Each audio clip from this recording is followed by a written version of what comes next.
Babad Giyanti karya Raden Ngabei Yasadipura I, episode ke-18.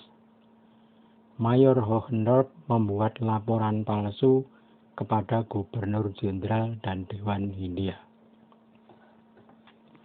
Di barisan Bureng, kedua mayor sudah lega hatinya karena musuh sudah sirna.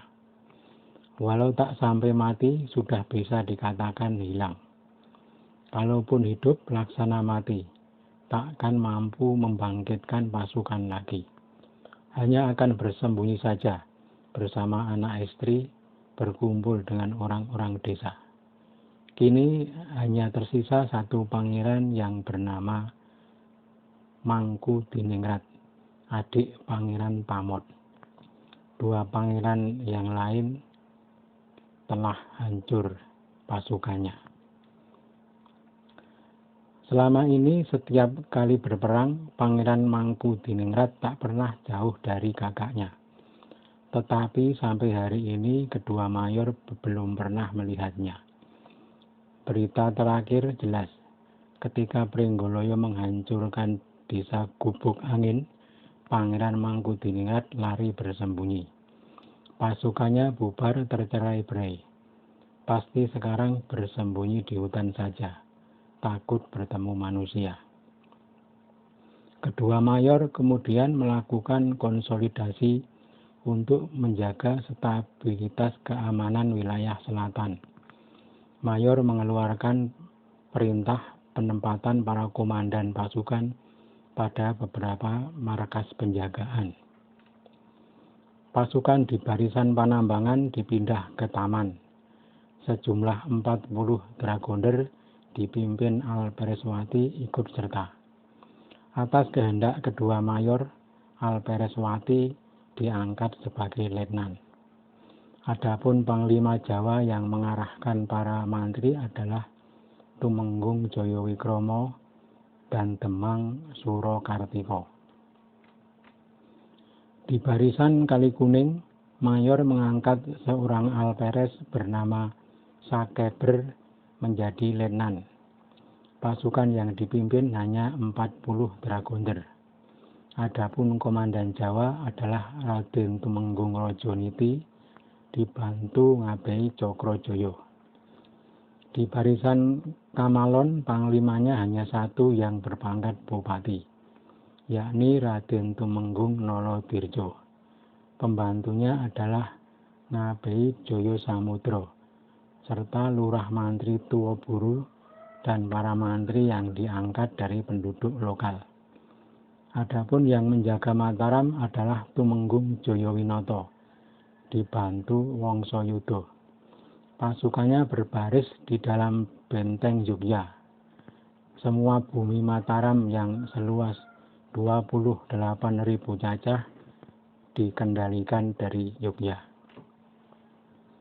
Yang di wilayah timur, para mantri yang dipasang di timur nguter ke arah utara sampai Matesih di bawah komando Tumenggung Yudonagoro dari Banyumas dan dibantu Ngabei Mandoroko sebagai pendamping.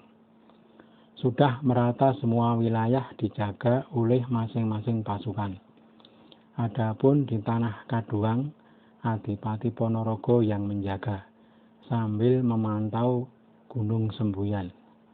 Sesudah selesai menempatkan para komandan, kedua mayor membubarkan pasukan di Bureng.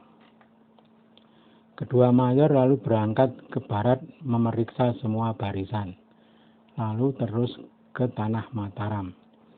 Di Mataram keduanya bertemu Tumenggung Jayawinata dan meninggalkan pesan-pesan. Selama 3 hari mereka di Mataram, lalu berangkat kembali ke timur.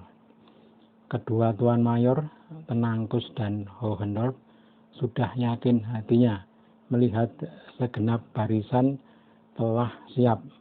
Juga mereka tak khawatir lagi karena dua pangeran yang menjadi musuh selama ini sudah menghilang.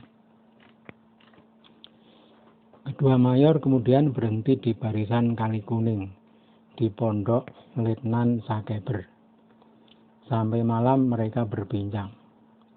Tumenggung Rajoniti dipanggil Mayor Hohendold.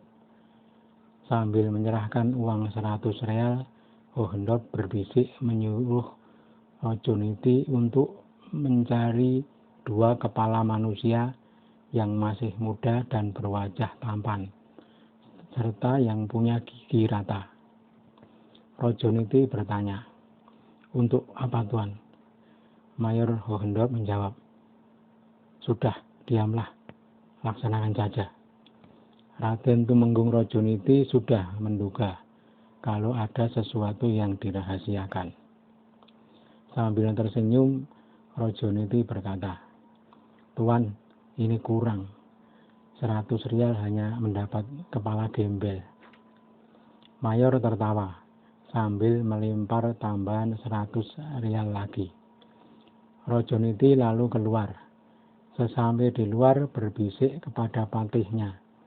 Waktu itu ada seorang magang dari daerah sewaan. Wajahnya tampan. Orang tadi dibunuh dan dipenggal kepalanya. Patih lalu mencari kepala satu lagi. Ada anak janda dari Bayat. Sepertinya masih keturunan bangsawan dari Tembayat. Muda dan tampan. Segera dibunuh dan langsung dipenggal. Tempat tinggal kedua orang tadi jauh di luar, tak ada yang melihat. Kedua mayat lalu dikubur di Kali Wanglu, jauh dari markas Kali Kuning. 2 kepala lalu dibawa masuk ke pondok pada jam setengah 12 malam. Ketika melihat kedua kepala yang tampan itu, Mayor Hohendold sangat suka hatinya. Kedua kepala kemudian dilumuri kapur barus, lalu dirapikan agar patut. Kemudian ditempatkan dalam wadah 2 tong kecil dan diberi tulisan. Yang satu, Pangeran Pamot, dikeroyok di Katongan. Adapun satunya lagi diberi tulisan, Mangkunagoro, dikalahkan dalam perang di Papringan. Pada malam itu juga, Sakeber menunjuk seorang sirsan untuk mengantar 2 kepala disertai surat. 12 dragonder dan 4 mantri beserta bawahannya yang mengawal.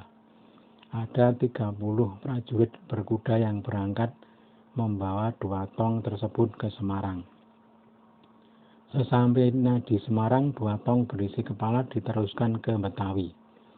2 tong dan suratnya sudah diterima Tuan Gubernur Jenderal. Surat sudah dibuka dan dipahami. Tuan Gubernur Jenderal sangat suka hati. Pada waktu itu bersamaan Mas Ronggo Tisnowijoyo mengadukan perkara yang menimpa dirinya. Dia mengirim surat kepada Gubernur Jenderal menyebut bahwa tidak terima atas perlakuan Kumendur Teling yang menempelengnya ketika berada di Demak. Gubernur Jenderal membawa surat aduan itu kepada Dewan Hindia. Surat sudah dibaca oleh Dewan Hindia. Yang tertulis dalam surat memberitahu kejadian ketika Pangeran Mangkubumi dan pasukannya menaklukkan negeri Demak. Mas Ronggo memberitahu bahwa dia telah menyurati Tuan Kumendur agar datang ke negeri Demak. Ketika Kumendur datang, Pangeran Mangkubumi sudah berpindah, tetapi belum jauh. Kumendur tak menemukan pasukan Pangeran Mangkubumi. Kurang cermat memeriksa, Kumendur menuduh Mas Ronggo berbohong. Mas Ronggo dipukul dan sempat terkapar. Lalu Tuan Kumendur segera kembali ke Semarang. Padahal yang terjadi, Pangeran Mangkubumi hanya berpindah tempat ke desa Godong.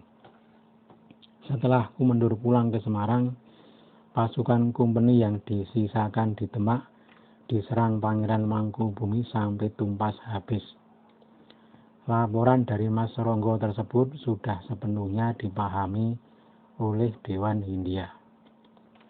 Hasil dari rapat para anggota Dewan Hindia menganggap benar laporan Mas Ronggo Tisnowijoyo.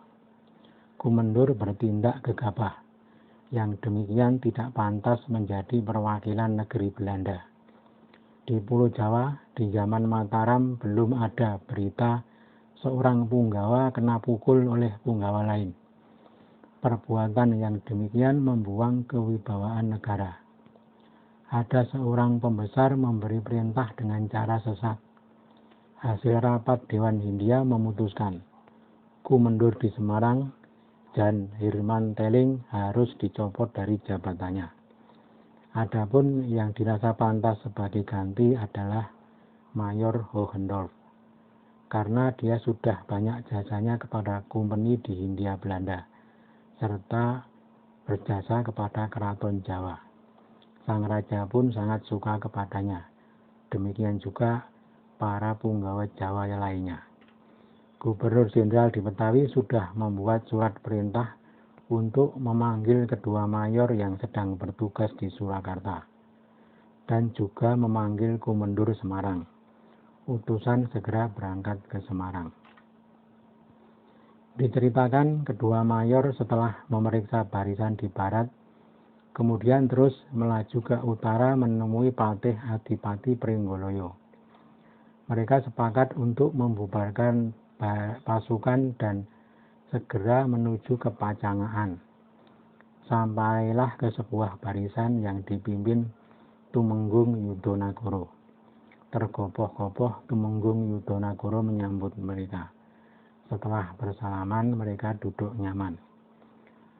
Tuan Hohendorp bertanya, di selatan musuh sudah sirna, hanya tinggal di Sukowati. Mengapa pasukan yang mengejar musuh semua tanpa daya? Yudonagoro berkata, benar Tuan, bagaimana ini? Saya sangat sedih dikepung setiap malam. Siang hari pun tak dapat keluar. Mayor Hohendorp bicara pelan. Saudara, semua bupati yang tersisa sudah saya kerahkan ke utara. Akan lebih baik kalau saya bisa pergi dari negeri Surakarta ini. Barangkali kalau bisa, saya tak ingin ikut-ikut membicarakan perkara musuh yang di utara ini. Walau saya masih di Surakarta pun, kalau bisa tak ingin ikut-ikut supaya tidak menanggung kesalahan. Yudonagoro menjawab, Tuan, bagaimana? Apakah ada bedanya? Mereka sama-sama musuh dan sama-sama kerabat raja. Tuan Hohendorp menjawab,